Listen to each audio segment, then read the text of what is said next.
¿ya?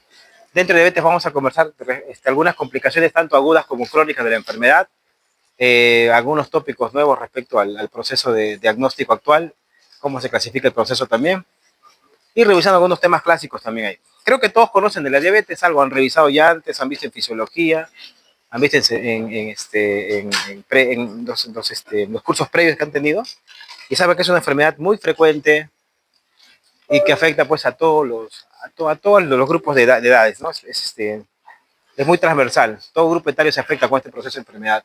Afectan niños, adultos, mujeres, varones, todos en general. Y el componente de la enfermedad hay que ser reconocida porque se va a expresar como un trastorno básicamente derivado del control glicémico. Pero la glucosa no lo es todo, pues no en el tema del diagnóstico. La glucosa solo es una expresión del daño que el paciente va a hacer respecto a esta enfermedad de base. Ahí está. Ahora, ¿cómo se pasa esto?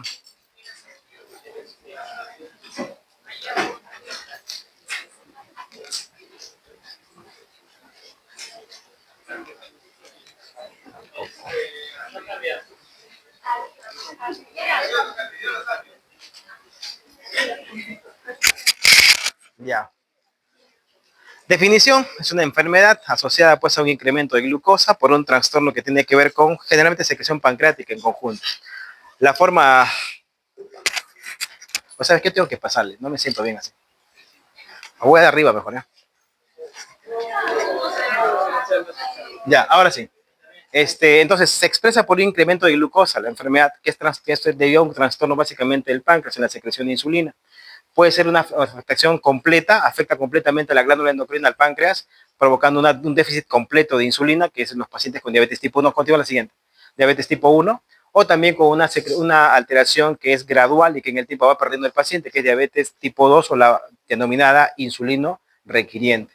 Entonces, esta es la clasificación de diabetes que se revisó hasta el año 2024 y que no ha habido grandes modificaciones en el contexto. Diabetes tipo 1, el origen es autoinmune y de punto de vista y también de origen idiopático. Tipo 2, en la que existe un trastorno genético muchas veces de base, pero asociado también a cambios ambientales, ¿no? Es decir, caso de pacientes con sobrepeso, obesidad, algún signo de resistencia a la insulina que va generando afectación en el páncreas paulatinamente hasta provocar daño completo. Lo que se ha demostrado en los últimos años es que no solamente es un problema pancreático y no solamente células beta, sino afecta también a la acción de las células alfa y a los receptores que tienen que ver con la célula alfa, con el glucagón de la célula alfa. Y eso genera cambios en el contexto de la expresión del componente glicémico. Y el componente glicémico solamente es un espectro de cambio que tiene que ver con un elemento base del diagnóstico, pero no es la causa del problema en sí. La causa del problema en sí es una enfermedad o una alteración inflamatoria crónica endotelial, que es la causa principal del proceso, y es el daño que provoca en el diabético. Si ustedes recuerdan, los diabéticos de qué fallecen, fallecen por infarto al miocardio, ¿no? Por un accidente cerebrovascular, ¿no? O una alteración derivada de una hipertensión arterial que ha provocado, por ejemplo, algún proceso de hemorragia cerebral, pie diabético, una infección severa, una sepsis o falla renal crónica también. Y esas son complicaciones del espectro cardiovascular del paciente, que es la causa principal de muerte. ¿Ya? Entonces el enfoque cambió en esos años. Ya no trabajamos para mejorar glucosa únicamente y para evitar que la glucosa suba, sino hay que trabajar el enfoque holístico, se le llama, de trabajar en elementos que tienen que ver con la inflamación crónica del paciente. Entonces hay que pensar qué elementos van a provocar problemas crónicos en nuestros pacientes. Aparte de la glucosa, ¿qué más puede provocar alteración crónica desde el punto de vista inflamatorio en el cuerpo? Saben que inflamación no es un elemento de alteración arterial o articular nada más, ¿no? Sino es un elemento, un contexto muy marcado respecto a la formación de linfocitos, hay componentes proinflamatorios como las citoquinas que van generando el cambio en el paciente, en la estructura interna, perdón, del paciente. Entonces, ¿qué elementos más nos pueden provocar el daño inflamatorio? Aparte, la glucosa, pues, ¿no? ¿Qué más? La obesidad es uno. Otro, la hipertensión arterial. Otro, las dislipidemias, ¿no? Alteración del colesterol triglicérido. Otro, la esteatosis hepática o la enfermedad no alcohólica del hígado. Todos los elementos son parte del proceso del espectro inflamatorio que va a provocar esta enfermedad, la diabetes tipo 2. No solamente es el tema de glicemia, como les comenté, hay que cambiarnos poco a poco ya.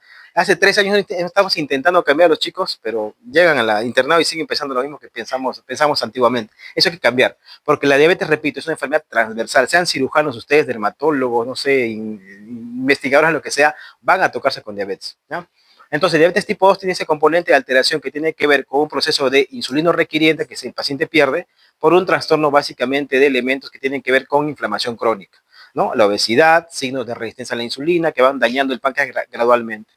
Y tenemos otros tipos de diabetes, ¿no? Algunos derivados de espectros autoinmunes, como por ejemplo la diabetes tipo MODY, que va a afectar a las células beta, con unos receptores que tienen que ver con elementos. Son cerca de 6 a 8 tipos de MODY que existen. Defectos genéticos de la insulina, enfermedades del páncreas exócrino. Cuando hay una pancreatitis, por ejemplo, el paciente se inflama, pierde estructura pancreática, la insulina cae, el paciente hace glucosas altas, hace diabetes, pero por una pancreatitis que también puede existir. Algunas endocrinopatías, ya revisaron, me imagino han leído sus primeros libritos, o sea, ¿qué endocrinopatías provocan hiperglicemia? Cushing, otro, la acromegalia, son dos patologías muy frecuentes que cursan con procesos de diabetes o hiperglicemia, que es una expresión también del trastorno que tienen estos pacientes con estas endocrinopatías. Hay otras más que se pueden valorar también en control, ¿no? Que tienen que ver con incremento de formación de algunas hormonas que incrementan el control glicémico. Agentes químicos que pueden provocar el proceso de diabetes, uno de ellos son los corticoides también que de manera exógena cuando se consumen. Algunas infecciones también afectan páncreas, pueden provocar también problemas de disminución de insulina y provocar diabetes. Algunas enfermedades poco comunes de diabetes que están inmunomediadas, como por ejemplo la diabetes tipo LADA, ¿no? Que no está en el registro actual del estudio de la diabetes, pero la diabetes autoinmune del adulto, la denominada LADA, es un tipo de diabetes tipo autoinmune que se presenta en el adulto joven que está dentro de este grupo. Y otros síndromes genéticos asociados ocasionalmente a diabetes tipo 2, como por ejemplo el síndrome de Prader-Willi, que es tal vez el elemento más llamativo en estos casos.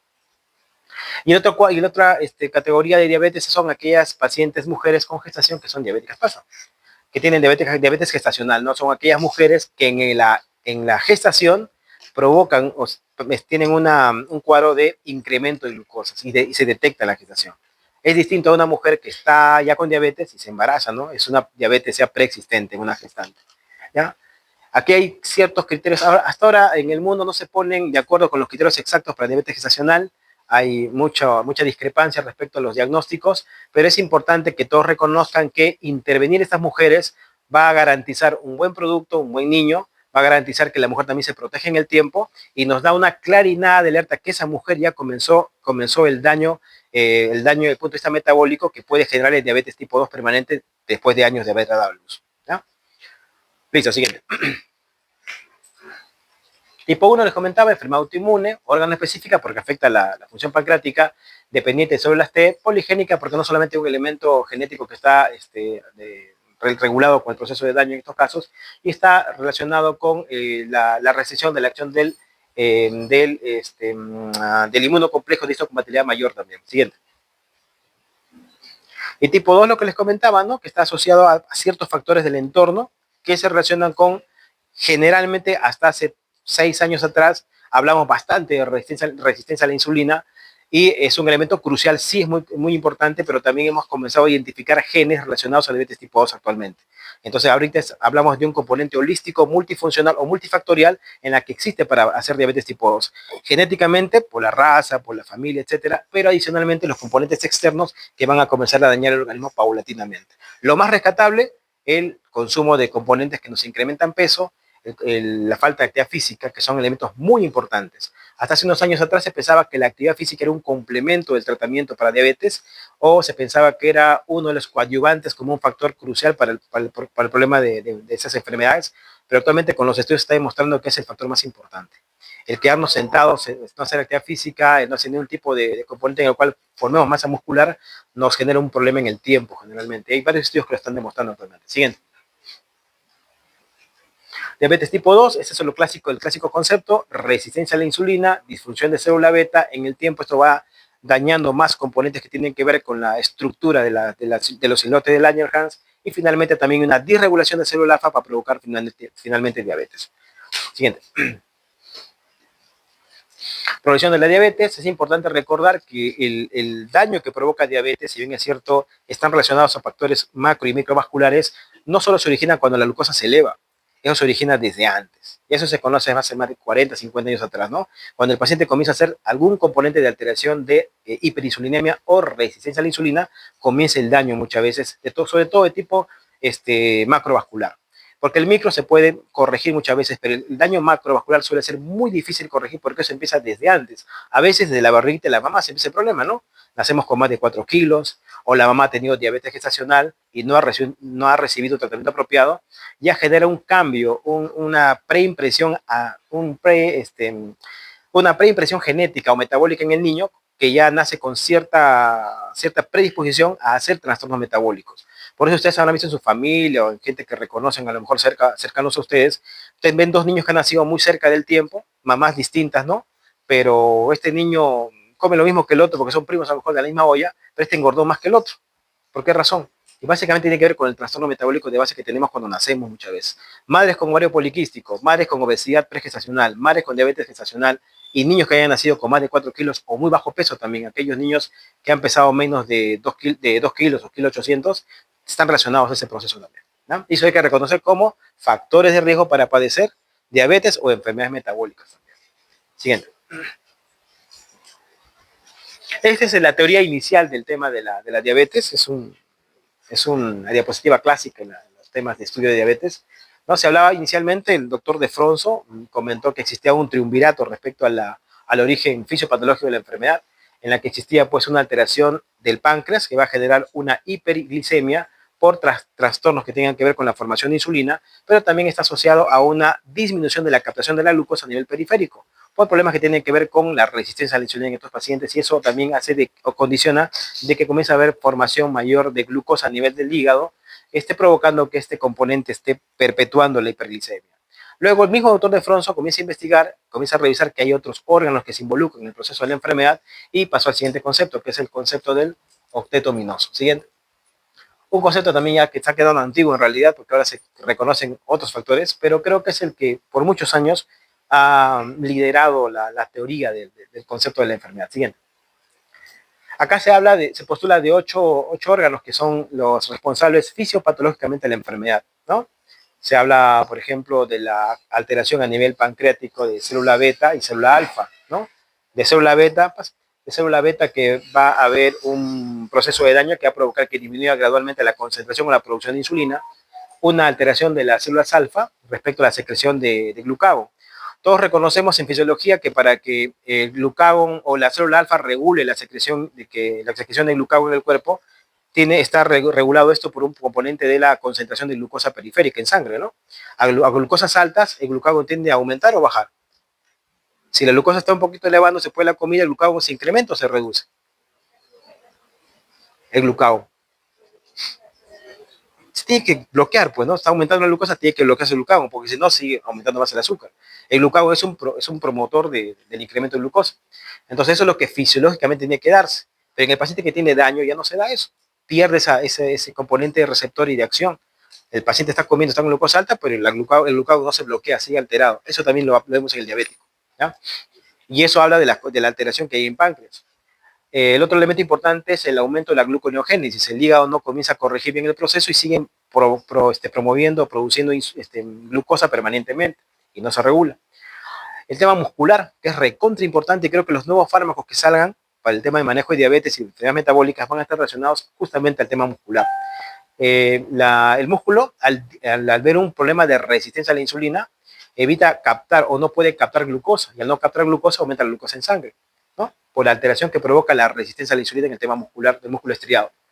A nivel del tejido graso, pues hay una disfunción metabólica y endocrina a nivel de grasa que va a provocar que promueva la formación de mayor cantidad de componente lipofílico, va creciendo mayor grasa, sobre todo a nivel periabdominal o a nivel de las estructuras intestinales del paciente. Y le dejaba al final a 3 elementos importantes porque ahí está el boom del manejo de diabetes actualmente. El primero, que tiene que ver con el efecto incretina. En el efecto incretina todos reconocemos que son efectos que se denomina en relación a la acción de hormonas gastrointestinales. Esto se descubrió en la década del 40, 50 del siglo pasado, cuando se comenzaron a investigar la respuesta de los pacientes a la glucosa. Un grupo de pacientes recibía glucosa por vía oral y veíamos cómo la glucosa iba cambiando en el tiempo. Y a otros pacientes se le daba la misma carga de glucosa por vía endovenosa y vemos cómo se comportaba la glucosa en sangre. ¿Qué se encontró? Que aquel que recibía la glucosa en sangre tenía un pico brusco de glucosa de manera rápida y no se restringía. Y aquel que recibía la glucosa por vía oral, la misma concentración, tenía un incremento gradual de la glucosa en muchas más horas.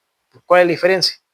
La diferencia es que el cuerpo, en el tracto gastrointestinal, tiene hormonas que regulan esa absorción y la acción final de la glucosa. Y todo en conjunto. Todo ese grupo de hormonas que no se conocen en esa época se les llamó incretinas, ¿no? Entonces, el paciente que tiene diabetes tiene una alteración de la función de la incretina. Hay una reducción de esa acción incretínica. De tal forma que ella no corrige el componente de absorción de glucosa, sino se da como en la avena, ¿no? Directo, vas a subirse bruscamente, ¿no? Se identificaron varios factores, pero actualmente tenemos dos factores principales identificados como incretinas, que son los GLP-1 y también el componente péptido inhibidor de glucagón, que es el GIP, el GIP. Bien, es el punto de la incretina, que es, como le digo, está el componente actualmente en mucho estudio, porque ahí están saliendo muchos fármacos para manejar diabetes, y el boom, boom, boom es el tema que está mejorando peso. Son aquellas ampollas que han visto ustedes que utilizan para bajar peso, ¿no? Tienen esa acción a ese nivel, ¿no? Y el componente importante es que no solamente corrigen glucosa, sino que en el paciente que no tiene diabetes no le va a bajar la glucosa, le mantiene estable y lo que hace es comenzar a coger el tejido graso y también muscular para bajar peso. A nivel renal, cambios de la reacción de glucosa. ¿Qué pasa en el riñoncito en el diabético? El paciente ya no tiene el componente de recaptación apropiada de glucosa, sino se altera ese eje, comienza a resolver mayor cantidad que antes, y eso eleva el componente de glucosa a nivel sanguíneo. Y a nivel de neurotransmisores que tienen que ver con el apetito, caso de la grelina, por ejemplo, la leptina, que tienen componentes hipotalámicos para la acción en ese punto. Esos tres elementos, como les digo, están trabajando bastante actualmente en el tema de diabetes, y lo de músculo, pronto va a salir, creo, un fármaco que va a hacer que el paciente gaste energía como si estuviera haciendo ejercicio. Está en estudio todavía eso, y se está trabajando para el tema de peso, por ejemplo, ¿ya? Que está en fase 3 la investigación de este fármaco, y esperemos que se pueda trabajar, cosa que hay gente que a lo mejor no puede mejorar peso fácilmente, sería un medicamento para corregir también ese elemento. Es el doctor Minoso de Fronzo. El doctor de Fronzo es un médico italiano, que trabaja hasta ahora el tema de diabetes, y él postula ahora un nuevo elemento, siguiente, que es el elemento de la glándula suprarrenal, que se encontraba, que se identificaba. Hay pacientes con diabetes que están con buen manejo dietético, ejercicio apropiado, con tratamiento apropiado, pero no corrigen control glicémico y persiste alto. Por ejemplo, se ha investigado muchas cosas. Entonces se encontró que un cerca de 30-40% de pacientes con diabetes tipo 2 tienen una alteración en la suprarrenal, que hace que perpetúe el tema de formación de cortisol, que genera hiperglicemia permanentemente, ¿no? Siguiente. Eso lo demostró en el estudio Catalyst. Disculpe que está medio doblado la presentación. Eso lo demostró en el estudio Catalyst, que lo encabezó el doctor de Fronzo, y mencionó justamente que aquellos pacientes que tienen estos elementos de alteración que no mejoraban, se investigó, por ejemplo, cómo respondían al efecto de uso de dexametasona. Y lo que se encontró en estos casos es que estos pacientes no suprimían el componente de ACTH ni cortisol usando la dexametasona.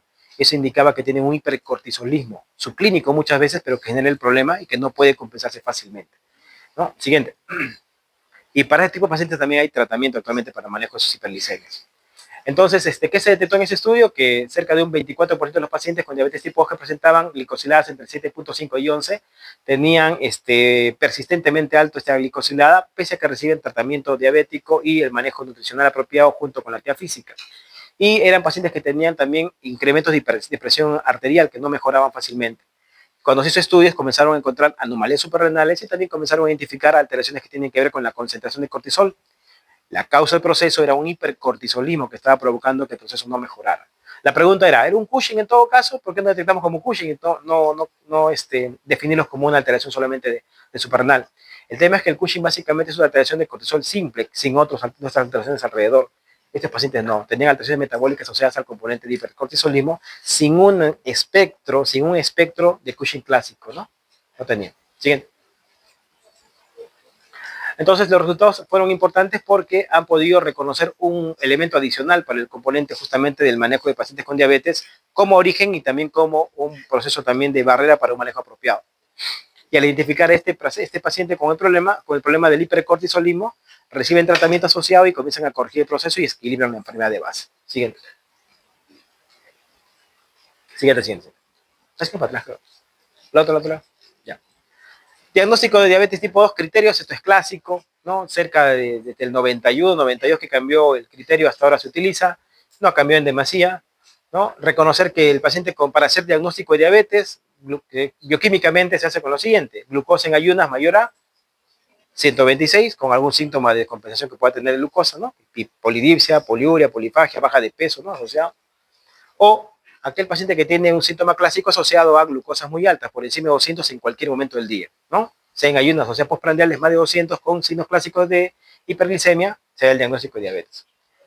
Y también se utiliza la glucosa, la prueba de tolerancia oral a la glucosa con 75 gramos de glucosa nidra. En esos casos, el paciente, si tiene un basal masa mayor a 126 o a las 2 horas mayor a 200, diagnóstico de diabetes. Y finalmente la hemoglobina glicosilada, pero con un sistema que esté certificado y estandarizado por el estudio de DSST. En este caso, una glicosilada mayor a 6.5. ¿no? Esos son los 4 criterios para el diagnóstico de diabetes en general, a excepción, acá no están los criterios de diabetes gestacional. Para gestacional hay otros valores para el diagnóstico. Siguiente. Y estos son criterios para determinar también aquellos pacientes que tienen alteración alteración del metabolismo de la glucosa, como prediabetes, por ejemplo, ¿no? Ahora, prediabetes no es un diagnóstico clínico. Prediabetes es un estadio en el proceso de daño que hace la enfermedad, ¿ya? Es un periodo en el cual hay una alteración metabólica en el paciente que comienza a alterar el componente glicémico de base. Toda persona normal debe tener glucosas en ayunas menos de 100 siempre, ¿ya?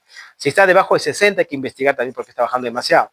Y si está de encima de 100 hay que investigar alteraciones relacionadas a prediabetes o diabetes ya establecida. Un paciente cuando come su alimento, cuando almuerza y come, se hace su control de glucosa a las 2 horas, pues no debe estar por encima de 140. 130 para abajo es lo más apropiado en alguien normal.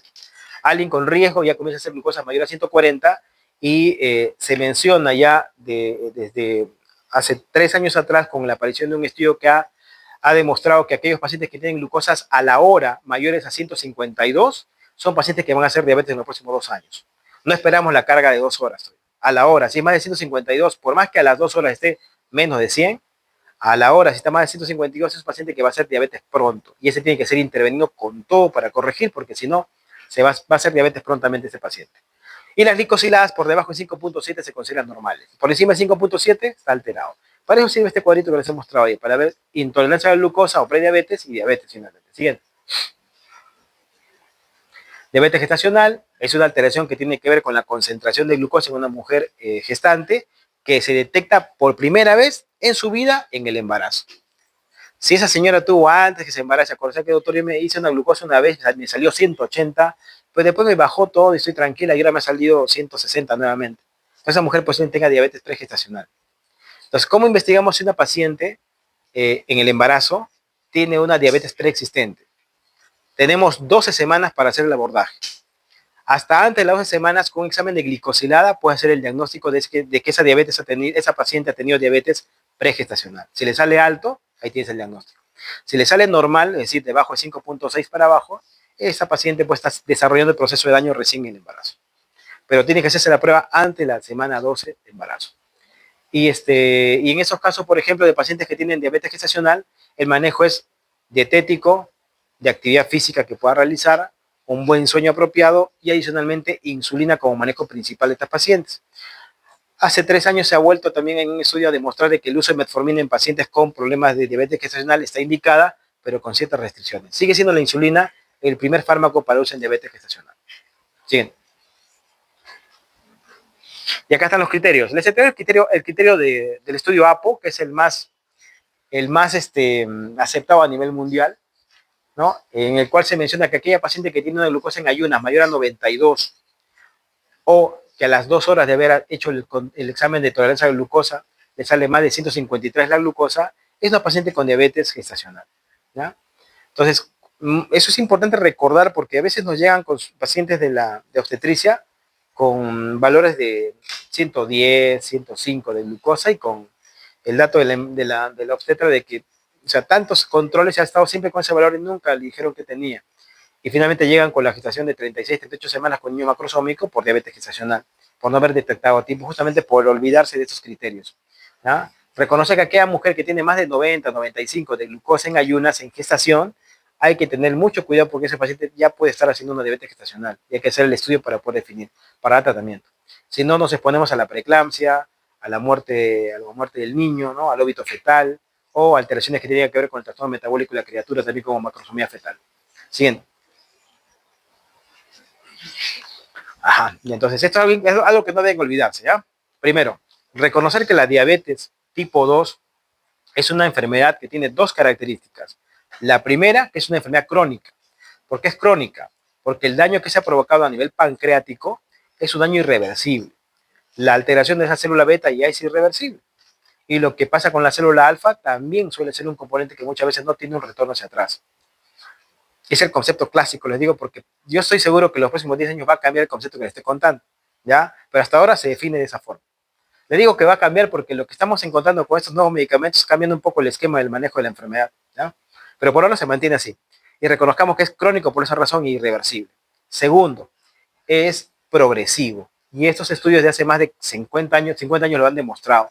Con el tiempo la diabetes va a avanzar. No existe ningún tipo de fármaco, ningún tipo de tratamiento hasta ahora reconocido, dieta o ejercicio que detenga la progresión de enfermedad. Lo que se puede hacer es enlentecer el avance, ralentizar ese daño. Y ese es el objetivo que tenemos actualmente, ralentizar el daño que provoca la diabetes.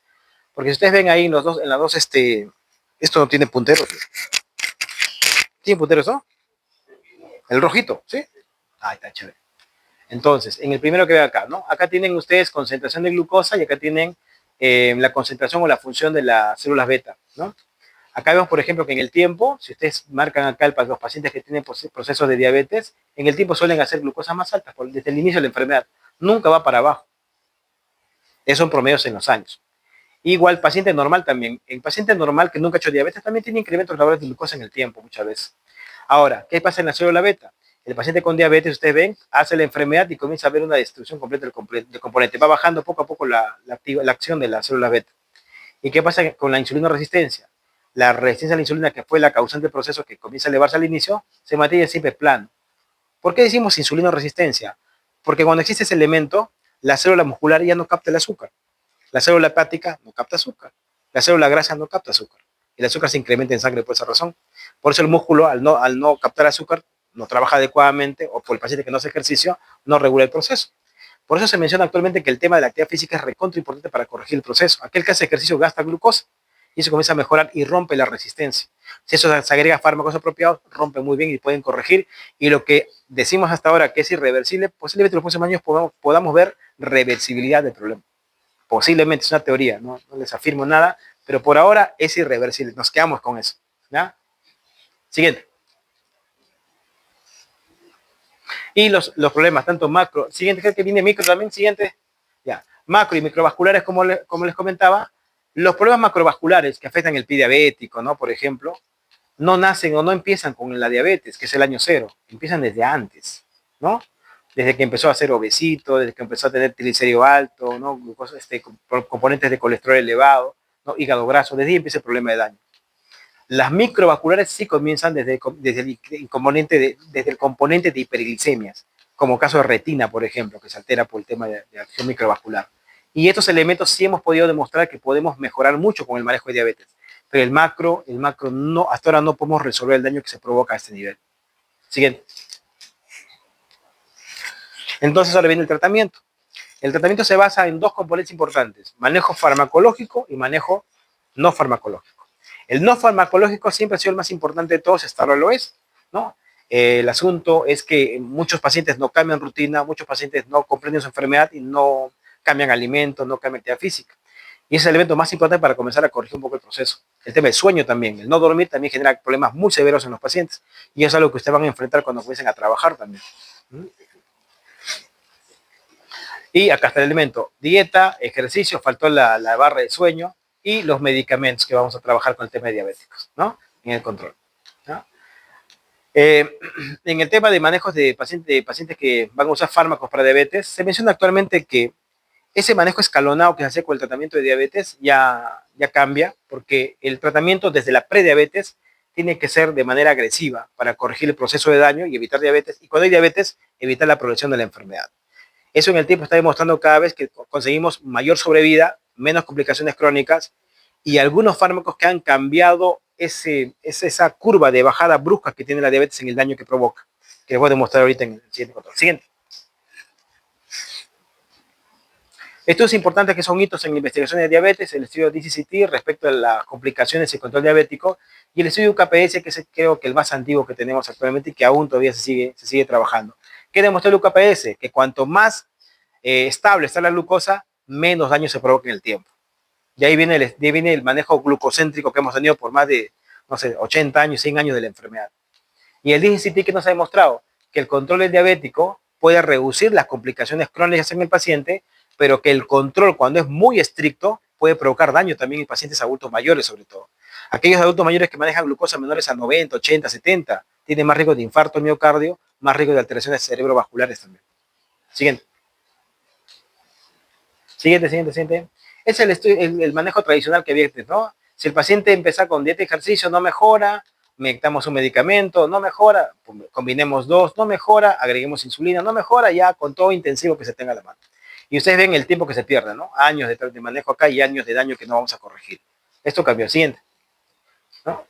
Entonces, el manejo intenso muchas veces no ha demostrado corregir cuando es muy tardío. Lo que se postula actualmente es que nosotros comencemos desde el inicio con con todo el componente de control que debemos tener. Uno, actividad física apropiada, que es cambio de estilo de vida, alimentación y fármacos combinados. Solo metformina no va a corregir mucho el componente de control del paciente, ¿no? ¿Qué hace la metformina? Baja la concentración de glucosa, mejora la resistencia a la insulina. Es un elemento muy bueno para esos dos componentes, pero no te va a proteger función cardíaca y no te protege función renal. Para esos elementos tiene que ver la actividad física que el paciente tiene que promoverse, porque es parte del manejo, eso sí la va a proteger, y la alimentación apropiada de manera permanente y el sueño por la noche. Recuerde que hay un punto importante con el cortisol. Paciente que no duerme forma cortisol a dosis altas durante la madrugada. Nos pasa a nosotros que trabajamos, por ejemplo, haciendo guardias, ¿no? Que durante ese tiempo que hacemos guardias tenemos alteraciones metabólicas muy importantes. La gran mayoría ahí engorda, ahí se comienza a tener problemas de colesterol, triglicéridos y varios elementos más que van causando daño. Y pasados 5, 10, 15 años comienza el proceso de alteración crónica en los pacientes que trabajan, en las personas que trabajamos en el Ministerio de Salud, en el tema de salud. Por eso en otros países la política de salud ha cambiado bastante. Ya no se hace guardia de 12 horas, ¿no? Ya hay más días de descanso post guardia de alguien que sí tiene que hacer guardia, por ejemplo, un neurocirujano que operó 8 horas seguidas en la noche, tiene más días de guardia. Las mujeres cuando se embarazan ya no tienen un mes, ni 2 meses, ni 3 meses de descanso, tienen un año, año y medio, para ver a la criatura justamente el desarrollo metabólico y la mejora del paciente también después del parto. Todos los elementos en varios países ha cambiado. ¿Cuándo llegará acá? Depende de ustedes, muchachos, que ustedes son los que siguen en el manejo político. Siguiente.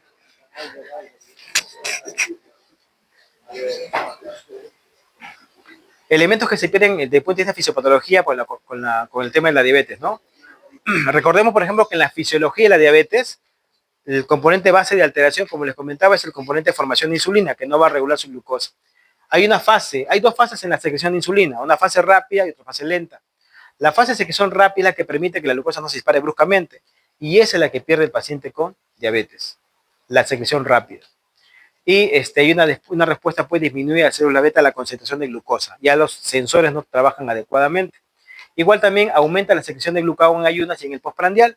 Pese a que el paciente está lleno, con bastante glucosa en el cuerpo, el glucagón no se bloquea, sigue activándose permanentemente. Y eso se ve en el paciente con diabetes. Y pues la disminución de célula beta, ¿no? Por la muerte celular gradualmente. Cosa que se demostró en ratones y en humanos también se percibe que es lo mismo, porque al final pacientes que usan, por ejemplo, sulfonilureas por mucho tiempo tienen justamente respuesta inadecuada después de 6, 7 o 10 años de manejo con glibenclamida a alta dosis, por ejemplo. Siguiente. Y este es el espectro de cómo actualmente se orienta o se estudia el diagnóstico, las complicaciones del paciente con este proceso que ahora se denomina ya no síndrome metabólico, ya no síndrome X, sino síndrome cardio-reno hepato metabólico. Ese nombre completo que tiene actualmente. Es un enfoque que se le da desde el 2020, que se coloca este componente, y que actualmente se menciona que eso es la forma más adecuada de poder conocer el proceso de daño, el riesgo que puede provocar la enfermedad en el paciente y las complicaciones que pueden tener. Se habla que este síndrome tiene 4 estadios, ¿no? El estadio 0, en la que estamos sin ningún factor de riesgo asociado, no tenemos alteraciones porque mantenemos buena actividad física, creo que nadie estaba acá, ¿no? Actividad física permanente, buena alimentación, buen peso y no hay factores de riesgo. ¿Por qué? Porque los latinoamericanos tenemos factores de riesgo con ser latinos nada más. Ya tenemos un punto en contra, ¿ya? Si eso le agregas que no haces ejercicio, le agregas que comes mal, ya le aumentas eso. Casi la gran mayoría estamos acá. Bueno, están acá. Estadio 1, ¿no?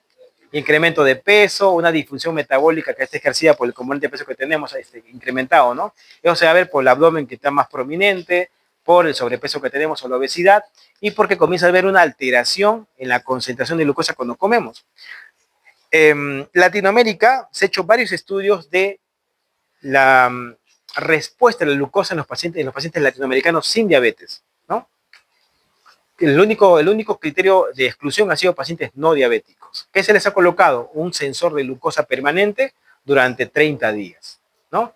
Y en esos 30 días, con el alimento que tienen, cómo se ha comportado su glucosa. ¿Y qué se ha visto? Que hay una relación directa en aquel paciente que tiene sobrepeso o que tiene signos de resistencia a la insulina, o en mujeres con ovario poliquístico, de que la concentración de glucosa no se estabiliza. Es decir, maneja glucosas postprandiales más de 140, varias veces en el día. El sensor es permanente, todo el día le está midiendo. Y con las cosas que va comiendo, va consumiendo, va viendo cómo va el control. Sus promedios son normales, glicosilada normal, su glucosa en la mañana es normal, pero el postprandial se comienza a elevar, que es lo primero que se va a alterar. Y eso lo podemos ver. Eso indica, por eso ese tipo de estudios ha dado el asidero de que el daño comienza acá ya. No aquí donde está la diabetes, sino acá. Por eso vemos gorditos que se infartan, sin tener diabetes y ser hipertensos, y se mueren por su infarto. Por eso vemos también pacientes que tienen falla renal sin ser hipertensos y sin ser diabéticos, ¿no? Lo bueno es que ahora tenemos marcadores tempranos para ver estos problemas. Un marcador es la microalbuminuria, por ejemplo. La microalbuminuria y el cociente albúmina-creatinina, que actualmente se dosa en muchos laboratorios.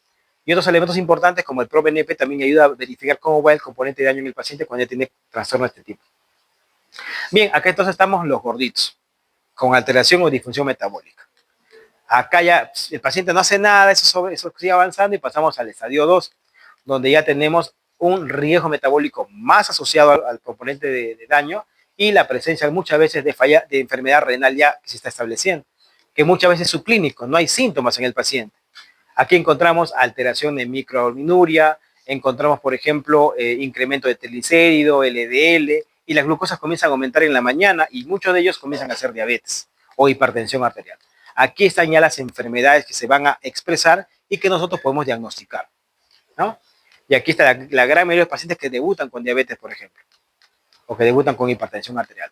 Luego viene el estadio 3, en el que existe enfermedad cardiovascular subclínica o también hay falla renal ya subclínica o establecida. En estos casos pues vamos a encontrar alteraciones que tienen que ver con el flujo de la arteria coronaria, ateromatosis, insuficiencia arterial, ¿no? O falla cardíaca subclínica también estos pacientes. Y la estadio 4 son aquellos pacientes que tienen ya complicaciones ya establecidas, pacientes con pie diabético, pacientes que tienen infarto de miocardio, alguno que ha tenido derrame, etcétera, etcétera. Entonces, y esta es la parte final del problema, porque ya acá no hay marcha atrás. Y acá los pacientes, lo que viene después finalmente es la muerte del paciente por estos procesos, ¿no? Entonces, es un elemento importante que hay que tomar en cuenta para ya el abordaje de nuestros pacientes. Y saber que nosotros hay que tratar de tenerlos, diagnosticarlos acá y llevarlos hacia atrás. Tratar de que llevarlo hacia atrás. Como le digo, en Latinoamérica es muy difícil porque tenemos un factor de riesgo, pero por lo menos que hagan ejercicio, hagan una buena alimentación para que se protejan en el tiempo, ¿no? Siguiente. Tratamiento de diabetes entonces. Tenemos tratamiento farmacológico y no farmacológico. El no farmacológico es un plan de alimentación adecuada, que sea ajustada a la necesidad del paciente. Muchas veces ustedes han visto, han pasado o están rotando por prácticas de diferentes consultorios y se menciona que el manejo de dieta en pacientes diabéticos es no azúcar, nada de elementos que le causen daño, etcétera, ¿no? En conjunto.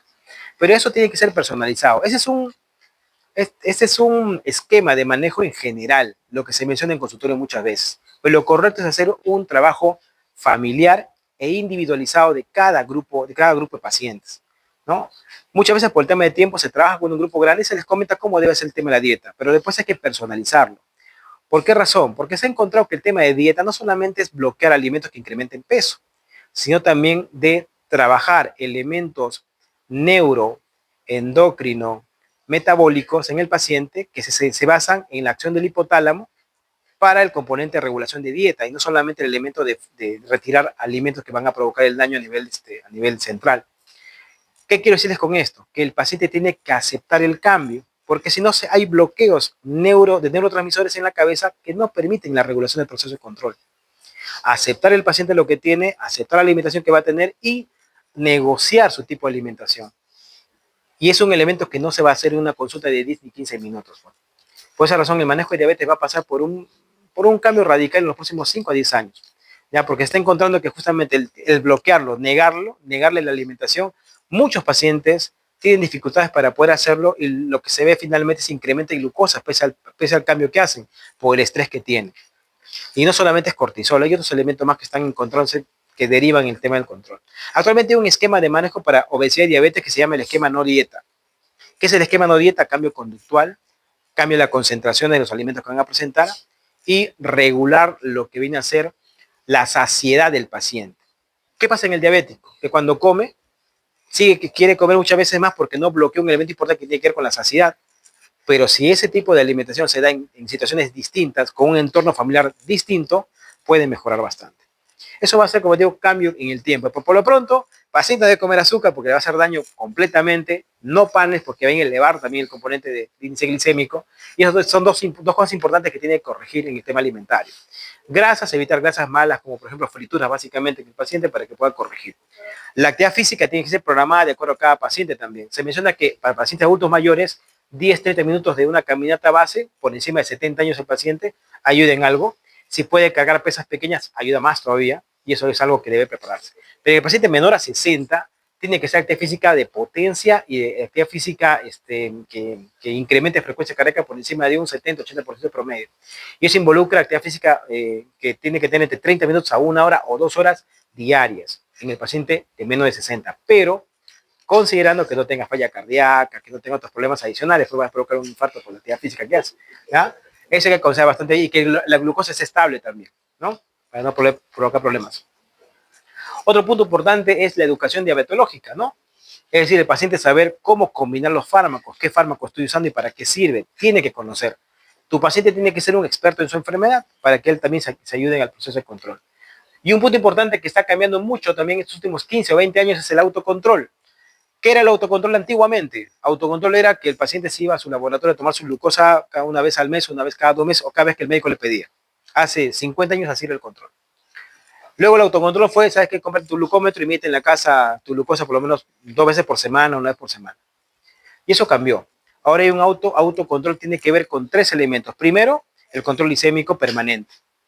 Segundo, el control alimentario con el conteo de lo que está alimentándose. Y tercero, el registro de actividad física. ¿Quiénes tienen iPhone acá? iPhone, ya. El iPhone tiene un aplicativo, ¿cierto? De salud, un corazoncito. ¿Sí? ¿Tú sabes revisar ahí tus pasos diarios? ¿No? Ya. El iPhone sí, o sea, tú lo compras, no requieres que lo actives. Tú lo pones en tu bolsillo a donde lleva y te está midiendo, ¿no? Entonces, el Android no lo tiene todavía. Entonces, ¿qué sucede? Lo agarran, lo colocan y pueden verificar qué realmente están haciendo actividad física. Se menciona, por ejemplo, que en pasos diarios, pacientes como ustedes, hasta mi edad más o menos, ¿ya? Hasta mi edad, debemos caminar por lo menos 12.000 pasos diarios. ¿Quién camina 12.000 pasos diarios de acá? ¿Ah? Entonces, y es una forma de revisar al paciente. En Estados Unidos y otros países el uso del iPhone es muy normal, ¿no? No acá, ¿ya? De tal forma que esa es una forma de monitorizarse también. O sea, no solamente tiene que ver la glucosa, sino también tiene que ver el control de tu actividad física. Eso es lo que les quiero comentar. Y es un punto importante también para ustedes esto reconocer, porque también no solamente es un elemento de monitoreo de pacientes con enfermedad, sino también para monitorear a los pacientes en general para ver quién puede tener riesgo de padecer las enfermedades en el tiempo. Si a alguien acá le gusta mucho el tema informático, el tema de aplicativos, etcétera, es algo que deben trabajar. En Latinoamérica no hay mucho trabajo sobre esto. Y se puede hacer trabajos bien sencillos con solamente aplicativos que pueden revisar lo que es actividad física y relacionarlo con daño en el tiempo. Un seguimiento de 5 o 6 años van a ver hipertensos, diabéticos, pacientes con problemas de corazón que pueden aparecer y detectados solamente con aplicativos que existen actualmente, que no son nada nuevos, siempre han existido, solamente que nunca lo usábamos, no sabíamos por qué servía. Y esto es lo que está trabajándose en el autocontrol. Monitoreo de glucosa permanente, monitoreo de actividad física y monitoreo también de lo que tiene que ver con la ingesta calórica diaria. Y el otro grupo importante es la higiene del sueño, ¿no? 7 a 8 horas diarias de sueño es lo recomendable para cualquier paciente, para cualquiera. En niños es distinto, ¿ah? En niños 10 horas en promedio es lo que se recomienda en niños menores de 10 años, de 12 años para abajo. ¿Ya? Chicos, puedo demorar un montón. Siguiente. Ah, y la educación no se veía, Josling lo decía, el doctor Elio Josling, que la educación no es parte del tratamiento, sino es el tratamiento así para la enfermedad. Siguiente. Clasificación de medicamentos orales para diabéticos. Antidiabéticos orales. Tenemos los secretagogos o insulinotrópicos. Acá están las sulfonilurias, las que han sido las reinas del manejo de diabetes por muchos años, ¿no?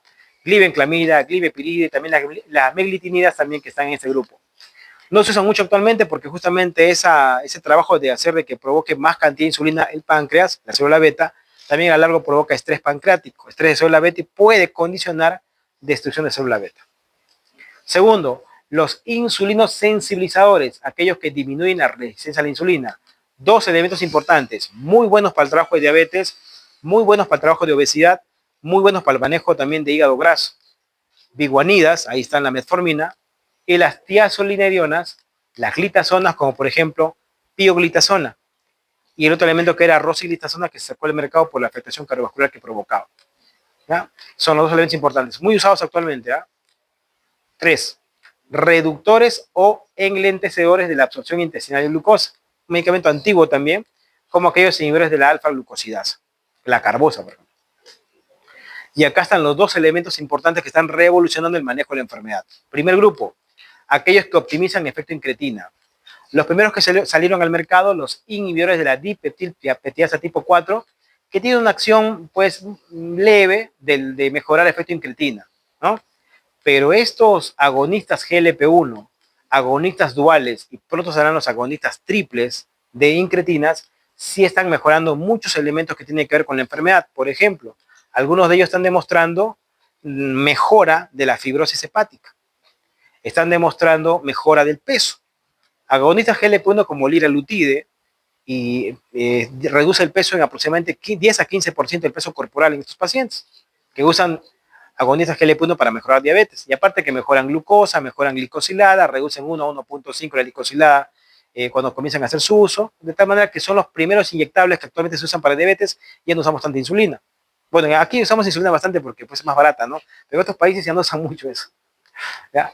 El GLP-1. Otro agonista GLP-1 es el semaglutide, medicamento que mejora muy bien el componente glicémico, da protección cardiovascular y también renal, y adicionalmente a eso mejora peso, cerca de un 20 a 24% de mejora de peso usando agonistas GLP-1 como el semaglutide. Y así hay varios más, como el lixisenatide, tenemos también el liraglutide que les comentaba también, que son elementos importantes para el control de esta enfermedad. Pero hay agonistas duales también. Agonistas duales como por ejemplo el caso del tirzepatide, el Mounjaro, que se utiliza para diabéticos, pero también mejoran peso, y mejoran peso cerca de un 30-35%, muy cerca de la baja de peso que provoca la cirugía bariátrica. Y ya viene el agonista triple, que es el retatrutide, que posiblemente va a mejorar entre 35 y 40% del peso incrementado, ya estando al estándar con la cirugía bariátrica. ¿Ya? Y esto con elementos químicos. ¿Qué demostró esto? ¿Qué demostraron estos medicamentos para el tema de diabetes? Que lo que hacen es esa curva de bajada brusca en el componente de daño que provoca en célula beta se comienza a hacer mucho más plana. Y hay una protección cardiovascular y también renal con el uso de estos fármacos actualmente. Aparte del peso que mejora pues muy bien. Y el quinto grupo de medicamentos, aquellos glucosúricos. Aquí están los inhibidores de la SGLT2, que también son elementos muy buenos para el manejo de diabetes y que han demostrado también una reducción de los daños que provoca la enfermedad, porque si bien es cierto, van a bloquear la absorción. Pásame la siguiente. No es. La otra. Siguiente. Aquí. Van a bloquear la reabsorción de glucosa a nivel del riñón, del glomérulo. ¿Qué provoca? ¿Qué va a provocar al no reabsorberse glucosa y pasar otra vez a la sangre? Primero, que va a haber una glucosuria en el paciente por el medicamento. Al haber glucosuria, aumenta la osmolaridad a nivel de este componente interno del glomérulo. Eso va a hacer que arrastre agua, arrastre sodio. Al arrastrar sodio, puede reducir el elemento de respuesta a nivel del hormoreceptor para mejorar presión arterial. Y al reducir la cantidad de arrastrar agua, es como un diurético, reduce el volumen de carga a nivel del ventrículo, mejorando la función cardiovascular.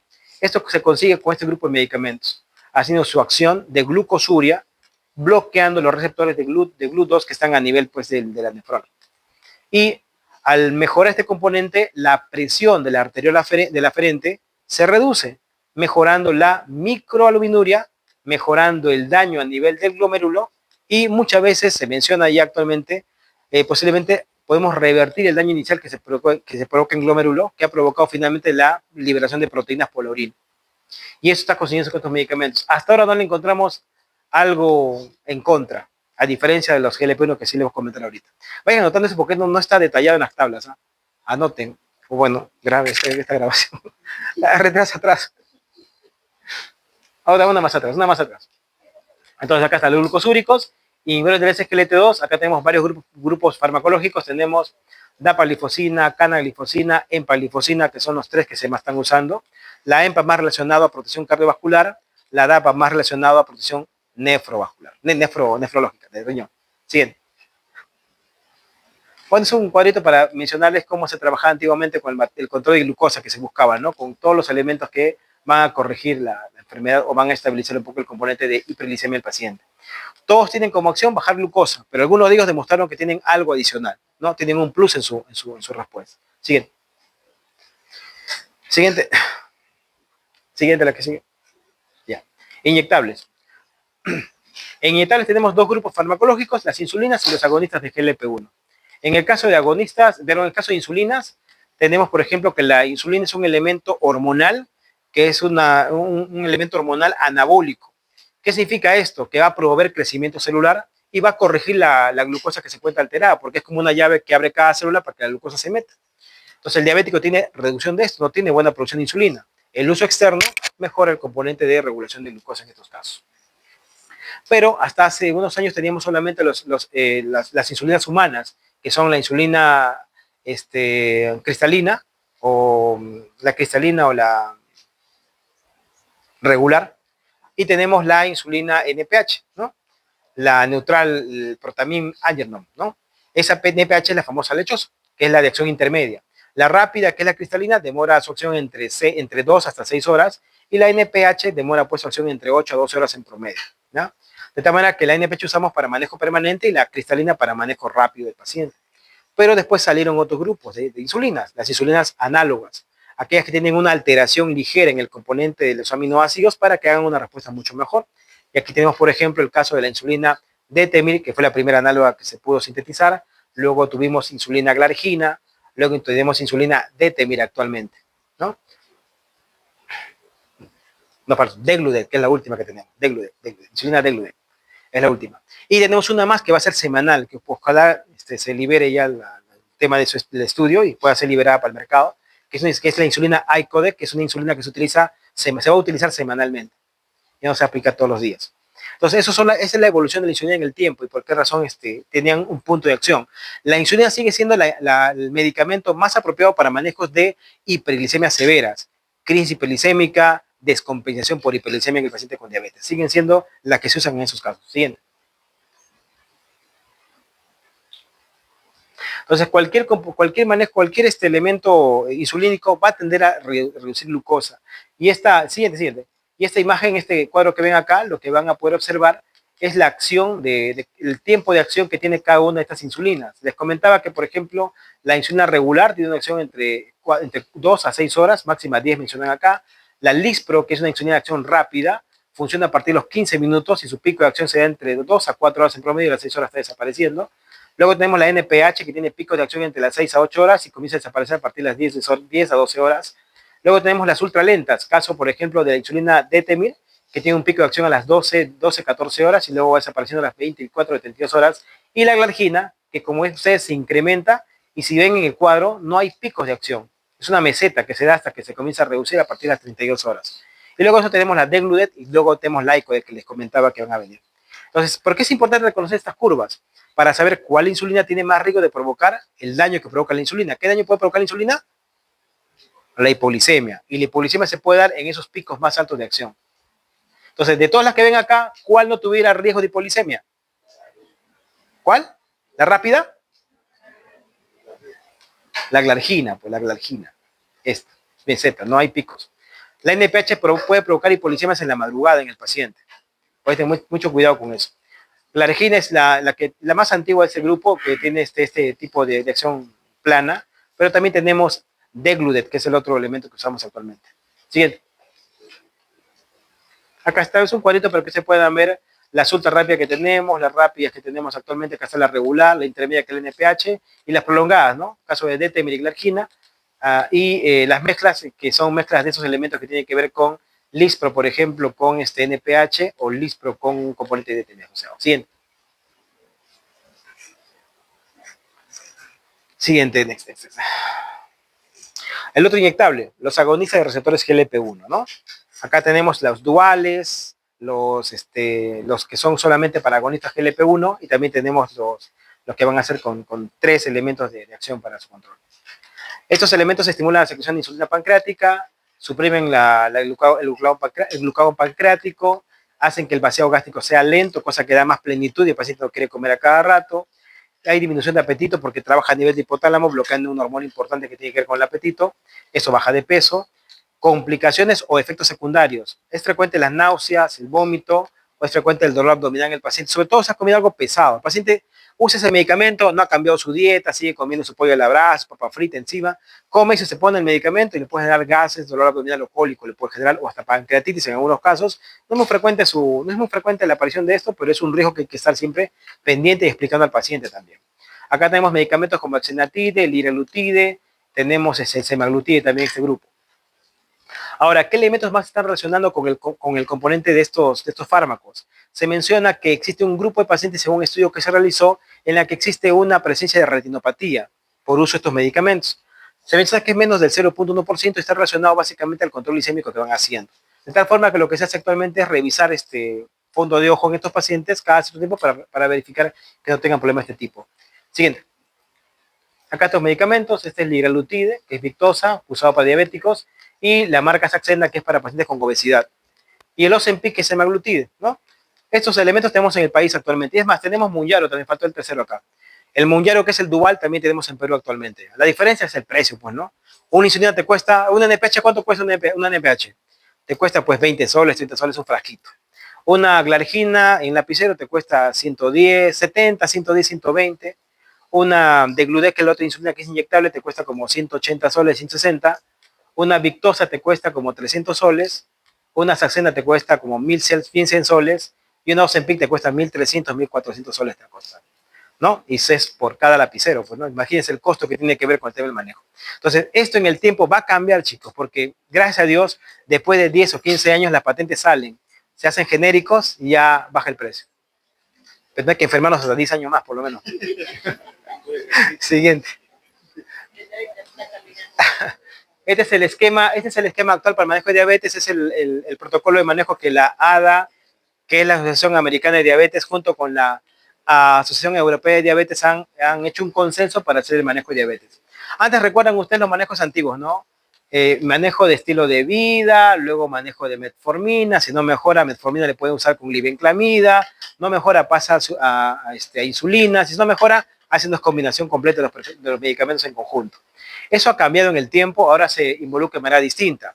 Tenemos primero que identificar al paciente qué es lo que el paciente quiere mejorar. Por ejemplo, llega un paciente que recién está debutando con diabetes, pero es obeso, ¿no? Es debut de diabetes, pero con obesidad. Entonces, tengo que buscar medicamentos que no solamente me mejoren glucosa, sino también me ayuden a corregir la obesidad. ¿Qué medicamentos tuviera ahí? Si tuviéramos en el país, Canadá, por ejemplo, en los Estados Unidos, ¿no? Podemos trabajar metformina, que es principal para el tema de peso, y se puede agregar GLP-1. Sería un buen elemento para corregir peso. Será la combinación apropiada para ese paciente con sobrepeso. Ahora, es un paciente que debuta con diabetes, pero es muy delgadito, muy flaquito, está con falta de peso y su glucosa está muy alta. ¿Qué usamos? ¿Usaríamos un GLP-1 en ese caso? No, pues no. ¿Usaríamos un agonista, un bloqueador receptor de ISGLT2? Le dije, ISGLT2 al quitar líquido también mejora el peso. Entonces, ¿qué usamos? Usamos algo que mejore el peso. ¿Qué elementos de todos estos mejoran peso? Hace rato les decía, la insulina es un análogo, pero la insulina es una hormona anabólica.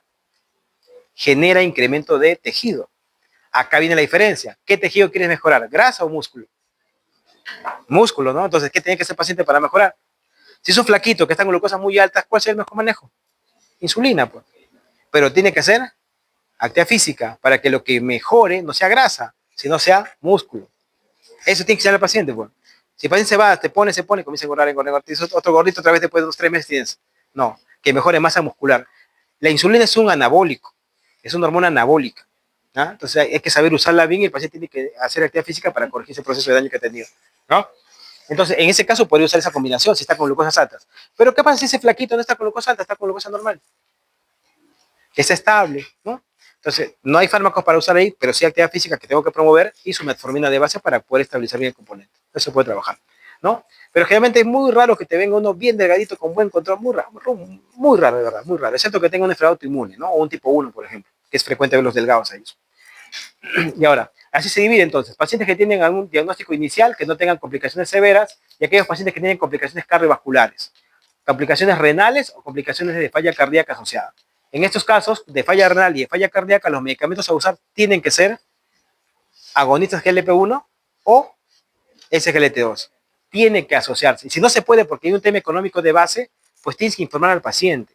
El paciente tiene que saber que existe algo para él, que no puede acceder por el tema económico, puede pasar, pero si tiene la posibilidad o tiene un esfuerzo para hacer, tiene que hacerlo, porque estos medicamentos están demostrando cambio en ese daño. Y eso significa menos infartados, menos derrame, menos pie diabético, menos insuficiencia renal. Por eso es importante que esto ustedes sepan desde ahora y sepan informar al paciente. Los ICGLT2 van a bajar de precio pronto, porque ya creo que 2 años más le queda de patente y comienzan a ser liberados y van a estar cómodos, pero hay que saber usarlos. Un ISGLT2, dapalifosina, canalifosina o empalifosina, se usa en medicina 2, no sé. Entonces seguimos. Porque un día estuve así como 2 horas haciendo la clase y era semiología. Ya, entonces, ISGLT2 hay que saber usarlos. ¿Cuándo usamos ISGLT2 entonces? Diabéticos que están con una alteración marcada del control glicémico que ha provocado daño asociado, pero que ya con un control apropiado comenzó a mejorar glucosa. No pueden usar ISGLT2 en pacientes con glucosas muy altas. Si el paciente está con 300, 400, no den ISGLT2. Pueden provocar acidosis metabólica. Y eso es peligroso, es como un coma diabético, ¿no? Cetoacidosis, ¿no? Solo que van a la emergencia con su glucosa en 100, pero están todos acidóticos por el fármaco que usaron. En pacientes con hiperglicemias marcadas, no usar ISGLT2. ¿Cuándo usar? Va a la insulina primero para corregir, le pueden agregar hasta DPP4 y varios fármacos para usar en ese caso. Mejoran, estabilizan, arrancas tu ISGLT2 si tú ves que tiene daño cardíaco o tiene daño renal asociado. En falla cardíaca, los indicados, agonistas, perdón, ISGLT2, empalifosina en primer lugar. Falla renal, ¿qué pueden usar en falla renal asociada? Pueden usar agonistas GLP-1 o ISGLT2, pero la cabeza dapalifosina o canaglifosina, que es muy buena en estos casos. ¿Ya? Esos elementos van a seguir revisando ustedes, yo sé, son muy estudiosos, sé que lo van a revisar después, sé que cuando vayan a hacer el internado van a seguir revisando esto, porque esto va a cambiar en el tiempo.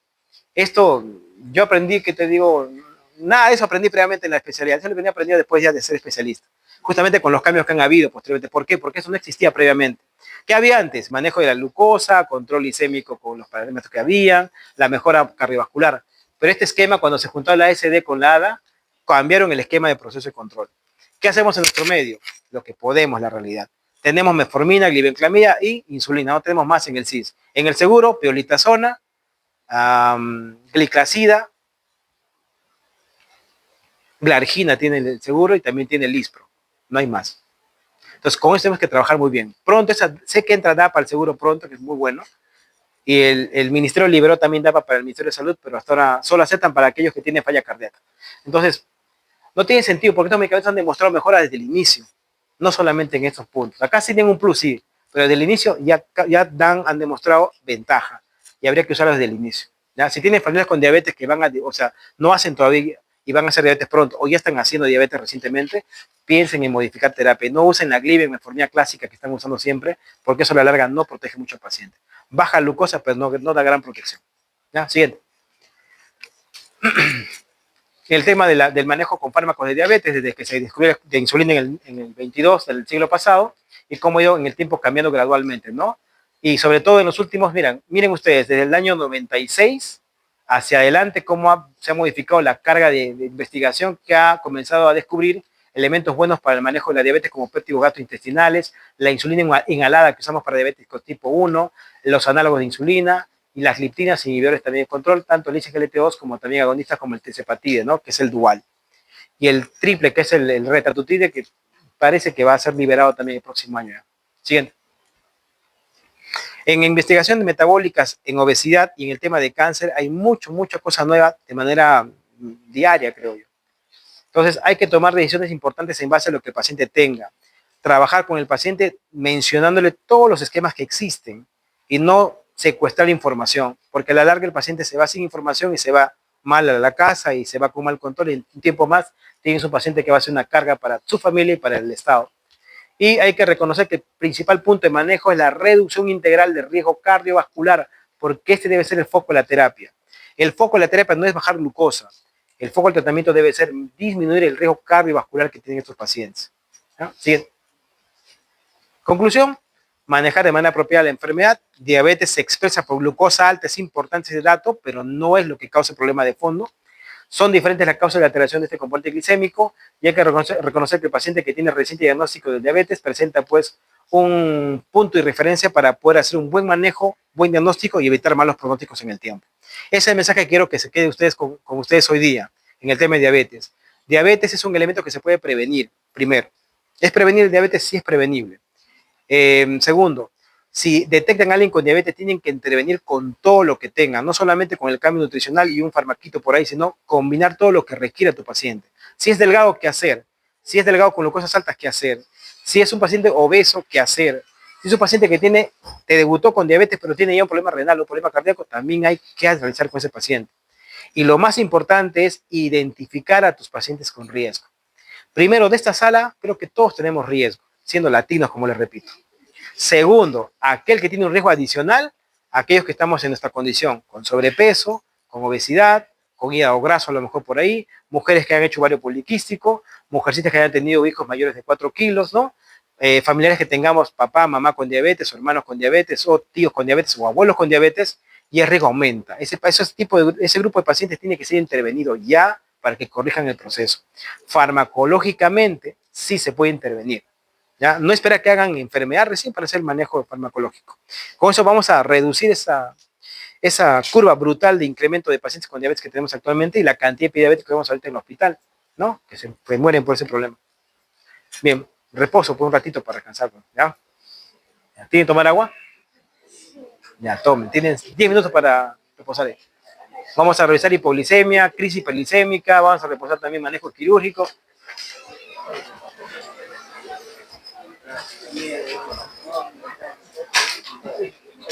Levántense. Caminen. No. Levántense.